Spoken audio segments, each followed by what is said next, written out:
We had some huge news to go over today as an NHL insider has dropped a massive Leafs trade report that has huge implications going forward surrounding one particular player that has fans fired up. To break down exactly who that is, as well as discuss some other updates revealing Brad Treliving's plans over the next few days and weeks. A ton to go over today, folks. Before we get into it all, you guys have been absolutely fantastic. If you're part of the percentage who aren't subscribed to the channel, this is the place to be for daily Leafs content. So make sure to hit that subscribe button. And thank you guys again for your continued support. You guys have been fantastic. Ladies and gentlemen, a lot to go over today. We have some new rumors and reports that are dropping surrounding the Leafs and one target in particular. Now, of course, as we all know, the Leafs are going to be very active in both the free agency market with their current, free agents, both restricted and unrestricted, but also the trade market. And some new rumors and reports have dropped surrounding one player in particular who is extremely interesting. And let's dive right into it now. And you can see this here, a couple reports to go over. We'll start with this first one. Now, we will clarify some things regarding this report, but the initial report was the Rangers and Mika Zibanejad's camp may have already decided that moving on would be best. And if you listen to the exact article, essentially,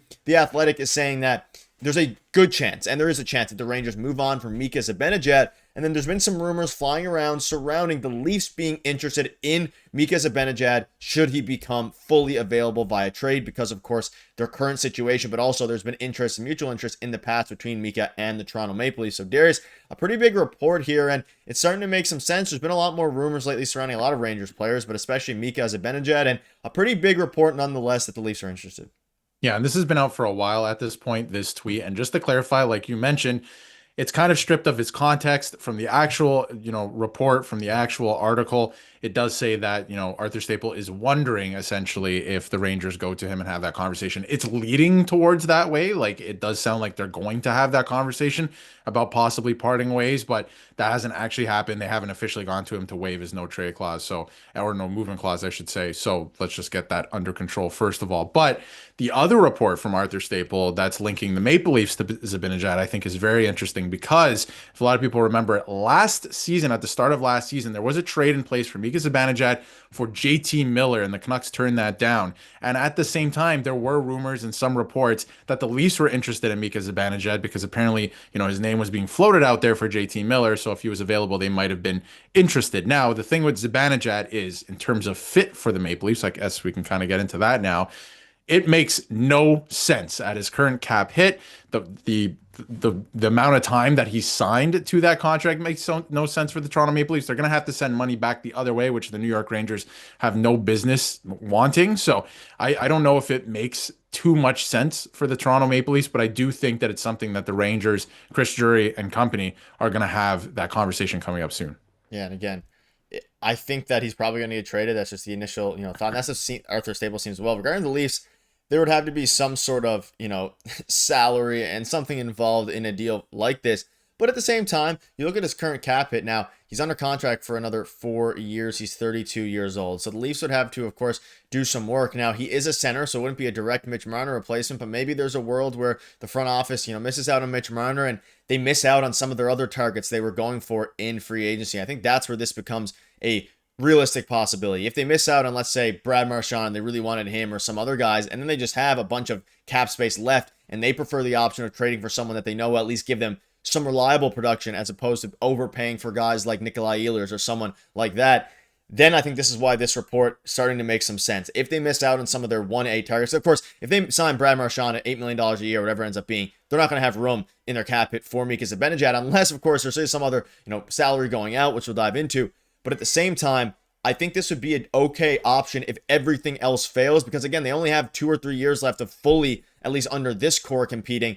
And if they don't have any other options, then Mika Zibanejad is still a very, very solid player, very good player. The problem is his contract is very inflated, and I think the Leafs will be motivated to get it done if, again, the big caveat here, if they're unable to sign a lot of the other guys, or on the flip side, there is a chance with, and this contract looks very hefty on the surface, and it absolutely is, especially at 32.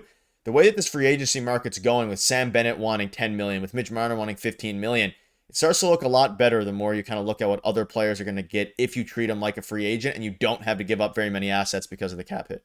Absolutely. And if you look, it could make some sense for the Toronto Maple Leafs if we want to break this down. Now, he has 5 years left, right? There is technically 4 years left, but we're heading into that season. So you have to keep that in mind. Like, they're probably going to have to end up offloading this contract if they do acquire it at some point. Like, there's no way you can see that through, I think. But he had a down year last year. The Rangers did not have a good year. There was something going on in that room.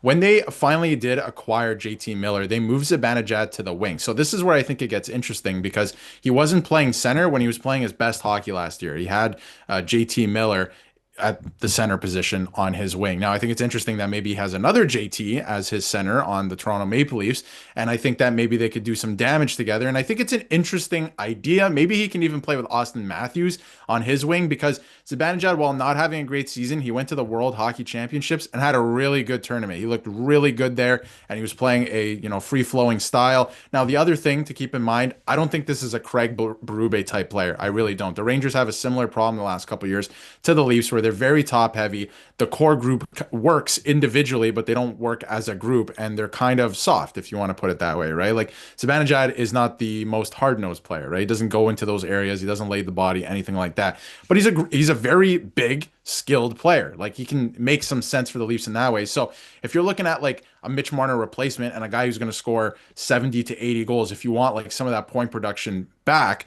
then Mika Zibanejad makes some sense at 8.5 in that way. But again, the contract length is insane. The amount of money that he makes is insane. You're going to have to send a contract the other way. I don't think the Rangers can take on a contract. That's the whole reason they're trying to trade Mika Zibanejad. So I think there's a lot of hurdles, but in a perfect world, it could make some sense for the Leafs, right? Again, you could put him on one of the top two lines as a winger, and that would make sense because that was where he was playing some of his best hockey. At one point last season, actually, he was the best player in terms of point production in the entire league over the course of one of the months. I believe it was February 1st to March 1st. So, there is still something there, but again, I feel like there is a lot of hurdles. Yeah, and obviously he has the upside. Now, is he a Craig Berube player? No. Could there be some sort of swap? Obviously, the cap hits aren't the exact same with Max Domi. I think that's, if a trade goes down, a very realistic option. There's been some rumblings as well surrounding that. Of course, you'd have to make things work. And, I mean, Domi's only entering year 2 of his contract. In case you're unfamiliar with the year that Mika Zibanejad had for the Rangers last year, 62 points in, of course, his in his tenure. So 62 points last season in 82 games, 20 goals, 42 assists. We know how good he's been in the past and how good he is capable of being. I don't think this is their 1A option, but again, you have to keep in mind, in a deal like this, you would assume if the Leafs are taking on most of that salary, they wouldn't have to give up anyone crazy for that. And you compare that to Max Domi's 33. Of course, we know Mika Zibanejad is a better player than Max Domi. Would he fit better on this team? I think so as well. And I'm also kind of just of the mindset of the Leafs need to add more talent regardless, and I don't know if Mika Zibanejad is the answer, but I think the way this front office is going to operate is if they can't get some of the guys they want, I don't see them necessarily overpaying unless it's a player they really like a Brad Marchand, like a Sam Bennett. And maybe, it doesn't have to be Mika Zibanejad, but if anything, I think this report points to the fact that they're willing to go out maybe out of the box here and get some guys that might have a hefty contract, might not, but can play very well. And the good news is you would assume he's at the lowest point now regarding his value. So any final thoughts? It's tricky. It's interesting. But do you have any quick thoughts before we wrap up on the Max Domi swap and why that would make sense?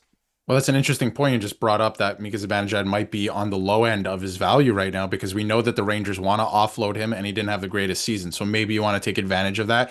Max Domi, there's a report floating around out there. I don't know how Yep. much truth there is to it that the organization is not happy. The Toronto Maple Leafs, this is not happy with him whatsoever. Did not have a good season in year 1 of the contract he just signed. They're not happy with the cap hit for his production. So could make a lot of sense. Last thing I wanted to mention too is special teams. If you bring Mika Zibanejad in, he's a power play specialist and he has that one-timer going for him. That's kind of what he's known for in New York. So you could have an interesting power play where you have Matthew Knies net front, which is deadly. We saw that. Could have John Tavares, assuming he's back in the bumper position. Maybe it's somebody else. You have Matthews on one wing, Zibanejad on the other wing. You have the deadly one-timers. Like you're adding some more options, which I think could be good. So again, it does make some sense. There's just a lot of hurdles to get it done. And do you want to take on that cap hit for that many years? That could be really tough. But in the immediate, I do think he could help this team in a lot of different areas. But again, I am very skeptical of taking on that much money. But Nick, you bring up a good point. If you're looking at Marchand at the same cap hit, Yep. if you're looking at a couple other guys and you can't afford it and you need to fill out the bottom of your team, which they do with a better bottom six, this could be an interesting option and something that they're probably going to take a look at. But I feel like at the end of the day, right before we wrap up here, Zibanejad most likely will stay in New York, and I think that he wants to, but anything can change. We've seen that. Yeah, let us know what your thoughts are. I mean, it's a bit more than half of what Marner is going to be getting in the free agency. So that's a little bit crazy to think about there as well. It's all skewed, but that'll wrap it up. Let us know down below your thoughts on these reports. You guys are fantastic. Thank you guys for watching. See you later.